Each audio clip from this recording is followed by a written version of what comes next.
Joining me now from Johannesburg is Nhlanhla Sehume. Thanks so much for joining us today on the program. Now, the ANC had governed South Africa with comfortable majorities since the end of apartheid in 1994.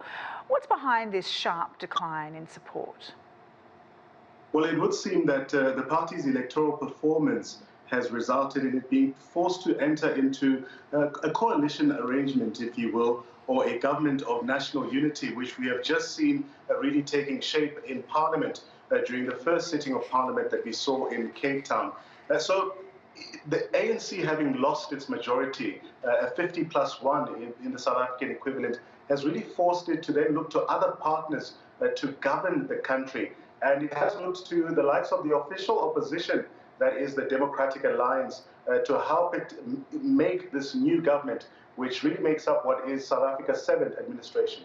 So Mr. Ramaphosa's party, the ANC, has had to undertake, heated negotiations to form a governing coalition with rivals. What are some of the divisions and the issues that they needed to overcome?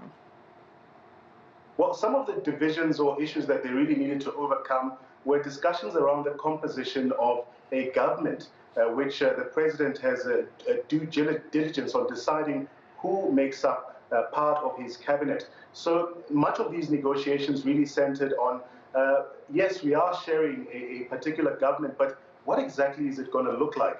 What percentage of cabinet ministries will fall under, for instance, the official opposition, the Democratic Alliance, and how much of the lion's share will be taken by the ANC as it attempts to really form what would be a government that makes up the 7th administration right now. And the country has suffered from economic stagnation, high unemployment, poverty. How do South Africans feel about this coalition? Is there hope that this will force the parties to work together to provide better outcomes? Yes, it has inspired a bit of hope among South Africans, but there's still a general sentiment that South Africans have lost trust or faith in the ruling party that is the ANC. But with this formation of a government of a national unity, it would seem it's been cautiously welcomed by the average South African, as these parties, these political parties, have literally been forced to work together in a manner that also represents the diversity that makes up South Africa. Now, given the sharp divisions on ideology and policy, if these parties clash, what might happen? Could the government essentially collapse?